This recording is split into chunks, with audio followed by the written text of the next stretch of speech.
So ayun nga guys, ngayong araw na to ay nandito tayo sa Provincial Hospital para magpa-check up at syempre maaga akong pumila guys para maaga rin tayong makauwi.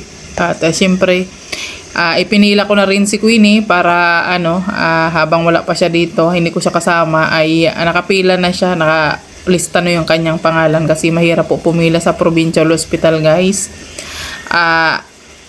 Sobrang dami po ng tao na nagpapa-check up, kaya kailangan natin magtiyaga talaga kung gusto natin libre na check up. Kailangan natin magtiyaga sa provincial hospital guys, sa mga public hospital. Ayan. So samahan nyo ko ngayong araw guys at check up day natin ngayon guys para malaman natin kung healthy pa ba tayo. At syempre gawin nyo rin yan sa mga sarili nyo guys. Pag may konting nararamdaman kayo, pa-check nyo na agad sa mga eksperto para hindi na kayo maghula-hula kung ano yung inyong nararamdaman. So tara guys, samahan nyo ko guys. Let's go!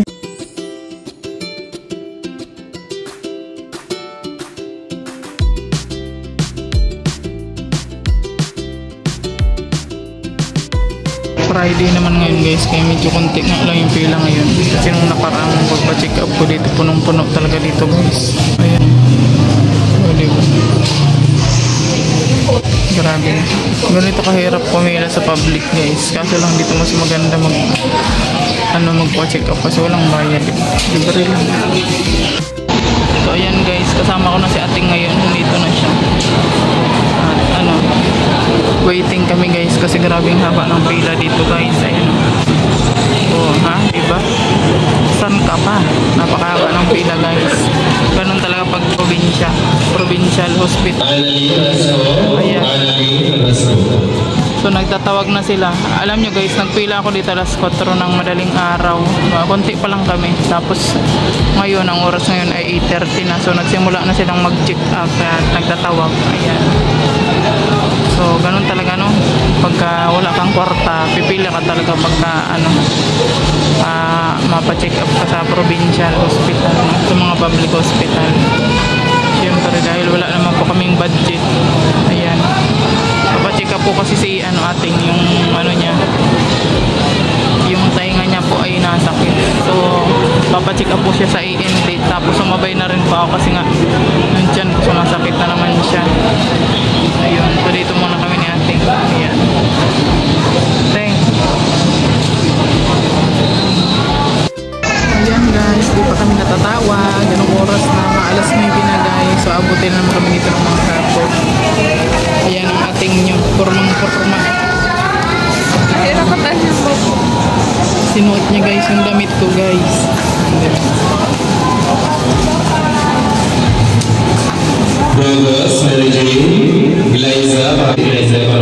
Tinawag na ako.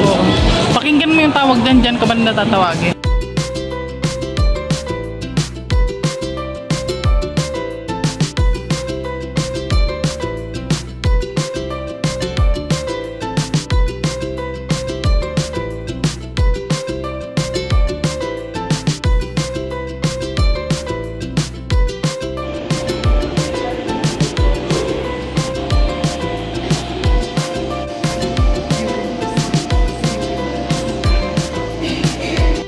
Ayan guys, tapos na ako magpa-urine. Tapos hintayin ko na lang yung result niya. Ayan. So waiting pa kami ni Queenie dito guys. Abutin pa kami dito ng hapon. So siya, hindi pa siya tinatawag. Number 25 siya guys. So kaya lang naman ako nagpa-check up ngayon guys. Kasi sumasakit na naman yung tiyan ko guys. Tapos ang sabi ng doktor, baka daw bumalik na naman yung cyst ko sa ovary. Kasi nagkaroon pa ako ng history dati nung nagbuntis ako kay Buboy. Yung before pa ako nagbuntis kay Buboy, nagkaroon ako ng ganun. So ngayon, pina-urine test niya muna ako bago niya ako i-refer sa OB-GYN. Ayan.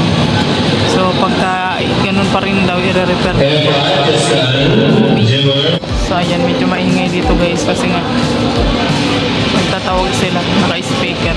Ayan, dami pang pasyente. So ayan guys, dahil nagutom na kami, kakain muna kami ni ate. Ayan, dito sa tabi-tabi. Samahan nyo kami guys, let's eat. Guys, tapos kami kumain ni Queenie. Tapos nagpunta kami dito sa eye center, dito sa provincial. Wala silang doktor. ipa-check ko ulit sana yung mata ni Queenie kasi nga, di ba, nung nagpasalamin pa ako. Pina-check ko po yung mata niya dun sa may bilihan ng mga salamin. May grado na po yung mata niya. So ipapa-double check ko po sana. Basta lang, wala man silang doktor guys. So ma-online daw muna kami. Online yan. Consultation, ganun. Ma-online appointment daw muna kami guys. So balik na po kami doon sa pila at hindi pa po siya natatawag. Anong oras na guys? Nakakain namin ng tanghalian, alas 11. Baka nag-cut off na yun. Ikaw eh. Ha? Ikaw. Makuha na lang ako ng resulta. So makuha na lang ako ng result ng urine ko para ibalik ulit dun sa doktor. Tapos okay ka na. Ayun na, nagtatawag na oh.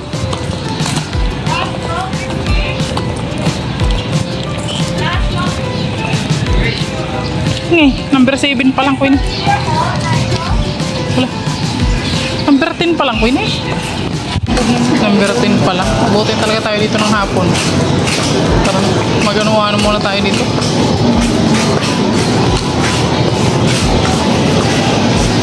Upo muna tayo.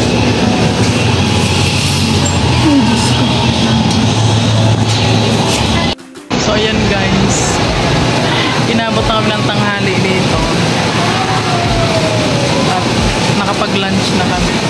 Tapos yung ating pasyente ay dito na, nakahiga na. Sarap ng buhay, pahiga-higa lang. Nakatulog na yung ating pasyente. Nakatulog na guys. Ay na-catch. Literal na talaga guys. Pila is real. Yan, siyempre pagka nasa tayo, public hospital, talagang pipila tayo guys. Kasi nga, maraming pasyente po. Tapos minsan isa lang yung doktor, dalawa. O diba? Sa dami ng pasyente, hindi nila kinakain. Ayan, umulan pa o diba? It's raining na guys. It's raining. It's raining na. Tinawag na siya guys. O diba?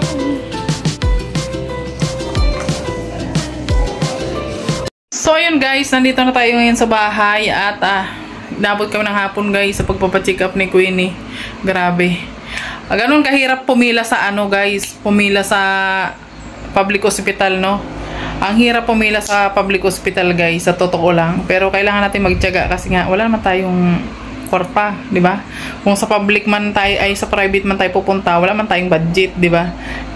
Kaya sa mga kagaya nating pobre. Tiyaga tayo sa public, di ba? Kahit naman yung mga ka-LL diyan, di ba? Yung mga ka-LL, nagtitiyaga din naman po yan sila sa public kasi wala pong bayad doon ang check-up. Yun nga lang, mahaba talagang pila. Magtsatsaga ka nga, abutin ka ng maghapon. So, ayun. So far, naresitahan naman si Queenie po doon sa tainga niya. Kasi nga po, namaga po kasi yung tainga niya. Yung kabilang tainga niya, namaga. Siguro po, kasundot niya ng kung ano-ano dyan sa tainga niya. Ayun, namaga na naman siya. At ayun, masakit daw po. Nung nakaraan, tiningnan ko talaga parang na siya. Parang may siya. May kakaiba, may something sa tainga niya. Kaya ayun, pina-check up na po namin ngayon para para hindi lumala, 'di ba guys? At syempre, sumabay na rin po ako kasi nga bumalik na naman yung sakit ng tiyan ko, guys. Ayan, bumalik na naman siya. Pero normal naman siya, guys. Nagpa-urine kasi ako ulit. Kasi sabi ng doktor, bakit daw bumalik ulit ako? Kasi 'di ba nung last June, January pala, nagpa-check up ako doon guys, yun nga may UTI ako. Pero ngayon daw okay naman na, normal na. Tapos naresitahan ako ng multivitamins yun. Pero guys, pa rin siya. Kakaiba kasi yung yung nararamdaman ko sa tiyan ko. Inirepair niya ako sa OB daw. Patingnan ko daw yung na uterus ko. Yan, yung Kasi guys, nung si Boboy, bago ko binuntis yan si Boboy, nagkaroon ako ng cyst sa ovary.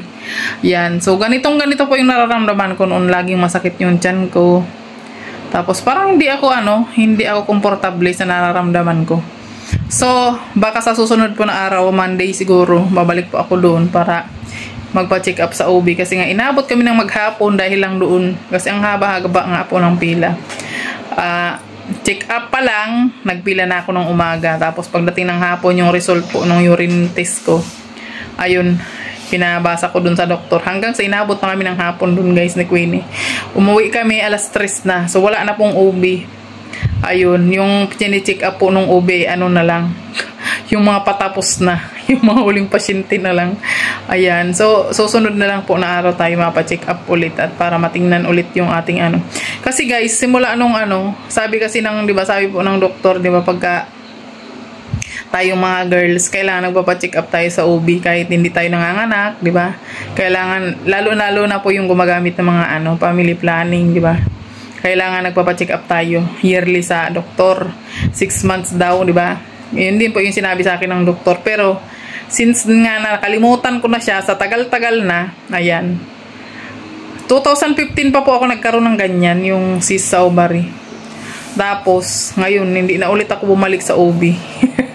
Bumalik pa ako nung nanganak ako kay King King, ayun. Tapos, yun na ulit, hindi naman bumalik. Ilang taon na po si King King, 7 years old na. So, 7 years na akong hindi nagpatingin sa OB. Kaya ayan, hindi na naman ako feeling well dito sa nararamdaman ko. Kaya babalik na naman po ako sa doktor. So, ayan, hanggang dito na lang muna yung ating vlog for today sa aming adventure ni Queenie. Ayan.